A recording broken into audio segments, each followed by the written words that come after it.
Hello everyone. Well, today is an awesome day besides being Friday. Um, I got the winnings in from K1's locks. It was just supposed to be a, a multi-lock, but the sucker's heavy. And I already opened this up to see if there was any notes in here because I wasn't sure, I don't know his name. I do now, but I didn't know his name.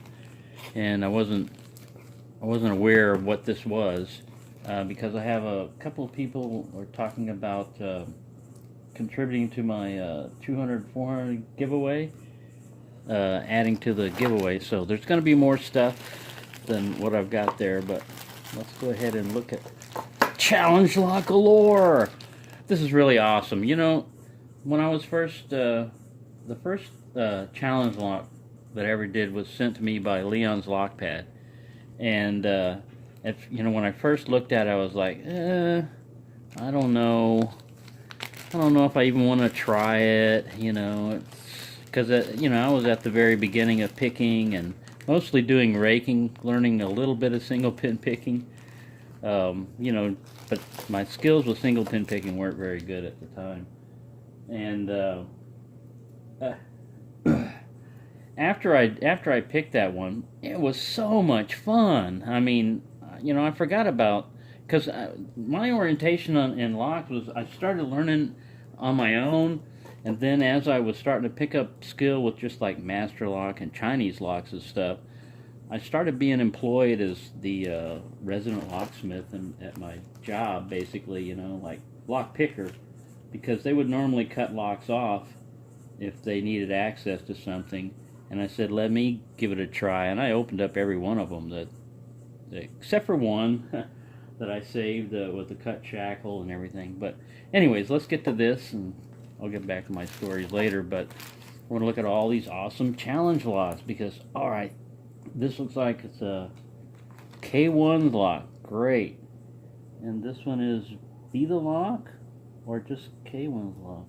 I don't know if it's he names his or not. Let's go ahead and see. But this looks pretty cool. It's a Quanier.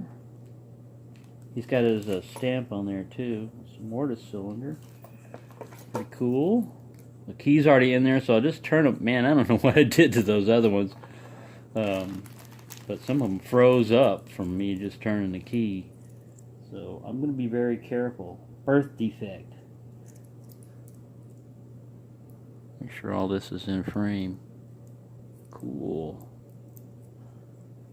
Man, I am set up for challenge locks with Albert LaBelle and Bill Bacardi sending me a bunch of them. And now I've got... This one's already weird. There's the Bible up there. Alright. Okay. Let's put it up there. Twinkle Toes.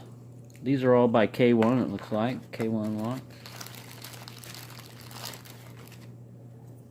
And Pure. Very shiny. A very shiny lock. It's got a quick set key on it. Man, sometimes you gotta learn where 180 is and everything on these keys. See, I'm getting that one wrong. There we go.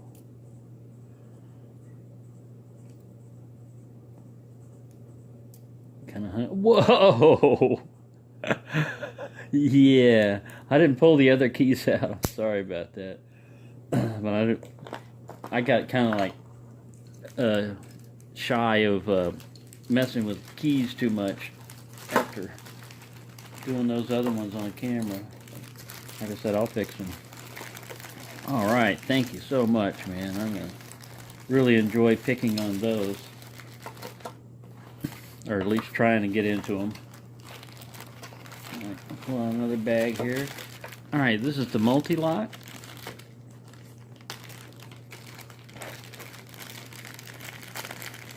Ooh.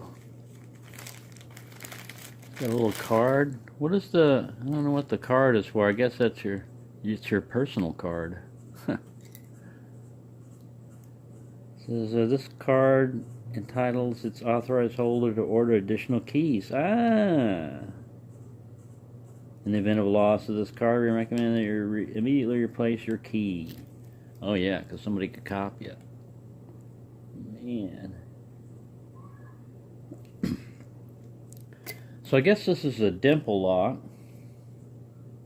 And it looks like it's got two sets of... I think that's just so that you can flip it one way, either way, and it will work. Either way and the key will work. Let's see if that's true. Yep. I've never had a pin and pin, and Bill Bacardi gave me that one. Yeah, and they do. They have huge... You know, when I was thinking about these and they were talking about inner pins and outer pins, I didn't realize how huge the outer pin was. I thought it was just like basic standard pins plus a really small like T-pin that you had to manipulate. And that thing does look kind of small. But it's like padlock size pin on the inner pin and then giant steroids type of outer pin. Cool, awesome, man. This is great. Thank you so much for that, man. Eventually, one day, you'll see me picking that on camera, I hope. I don't have a really good set of dimple picks yet, but I'm going to try to work on that honest stong set a little bit more and see if that works. What is this guy? Alright, it's a closed shackle, whatever it is. I love closed shackle padlocks. Of all breeds and types. There's a big, massive sucker here.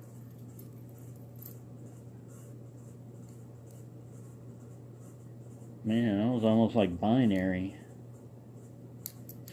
I don't know if you can see those numbers on there. And that 1, 2, 4. Right. Whoa, this sucker's heavy. Some kind of smooth surface on the outside. How do you get through? There we go. Man, that's going to be hard to tension that too. It's a disc detainer, but because of this cover and everything, it's really going to be hard to use one of those Chinese tools to get it open. Whoa! I was just putting a little pressure on the spring. I didn't know it came up. That sucker launched, man. Alright, the exploding lock. That's pretty cool. Thank you. Man, I have fun trying to get into that guy. When messing around with disc detainers, I've learned if it's like a top of the keyway tension type of thing, that I can get a pick in there and manipulate those. I've picked some of them open that way. Sometimes they're even easier than it. See, it's not spring loaded. It was just my finger getting ready to push up on that thing, expecting it to stop. It launched over there. Good thing I didn't have a cat or anything sitting over there. Of course, I can't afford one of those anymore. Alright, let's see what else we got in here. Oh, a bunch more challenge locks. Awesome. Man, I'm going to be like Mr. Bill Bacardi. He reaches out, let's see what we're going to do today. He just grabs one, tries to go at it.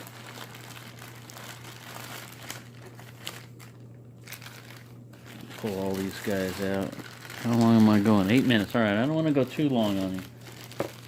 But package day is always cool and awesome to me. And I think it's good to do these too because the owners of the locks, you know, might say, hey, that's where that one's at, you know, because you never know where your stuff goes. Not that I've got a bunch of them. By David B., and this is number 1. 6 sat sign. 71 oak. I don't know what all that is. Maybe that was the original key that came with this thing. Remove decal to rekey. I don't think we're going to be rekeying. Well, this guy's like stuck. Oh, there he goes. Left. Pick left.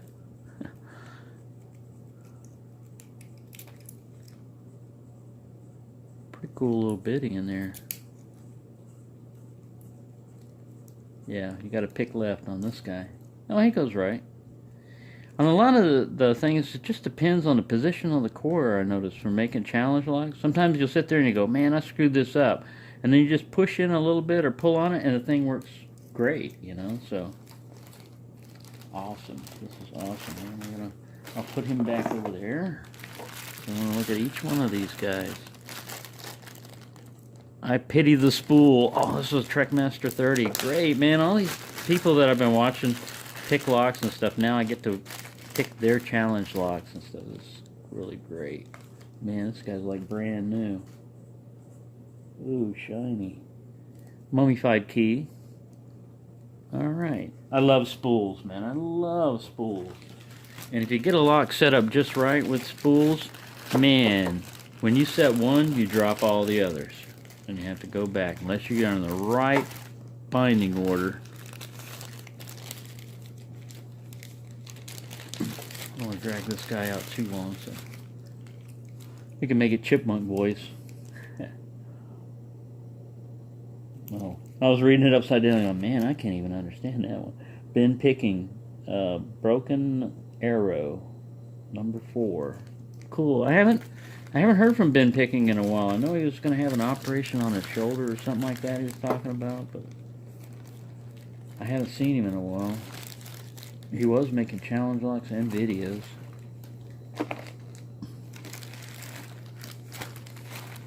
People come and go in this sport. You'll see some people come in and they disappear, and some will be at it, you know, pretty strong for a while, and then they switch to other things. Jim Bodner? Number 2. I don't know what that name is. Maybe somebody could recognize that. Got a mummified key on the side. Securite. It's a Securite cylinder. GD number 2. Alright. Well, thank you so much, K1. This was really a lot more than I was expecting, and I really wasn't expecting anything, you know. I mean, this community is so great with our generosity, spreading the joy. This is really picker's heaven now, man. I actually had daydreams of picking locks while I was at work. I was like, oh, you know, which challenge lock am I going to work on? Now I've got a bunch of stuff. Oh, and one thing about this, this is that Avis that it has a 323 cylinder in it, and a WC. I guess that stands for, if I'm correct, the type of keyway. I tried all my different Avis keys on this just to hope that, you know, I get lucky and none of them fit. And then I picked on this thing for about 45 minutes. And I would get clicks and stuff like that, but yeah, I haven't gotten into that thing. Because I want to pick it open, and then when I do, I can rekey it, basically. I'll just get a blank for it and file the keys down, pins down to fit it, if I can pick it open. Now, I put an American bypass in there, and a bypass driver in there, and that sucker got stuck. I mean, it was in there, and it wouldn't come out, and I was like, man, great. Now I've got a lock that I can't use, and a bypass driver that I can't use. Because, you know, when things get stuck, you tend to, like, want to use force. And I was about to do that, and I thought, no, don't do that. Just keep wiggling, and sure enough, I got it back out. But whew, it was stuck in there. And it was an American bypass driver. I've got an Avis one, but the handle came off of it. So anyways, I haven't gotten into that guy yet. But thank you so much for watching and me rambling on. But I haven't been drinking too much, but I've been drinking a little bit. The night is young. I hope everyone is having a good time, and happy picking.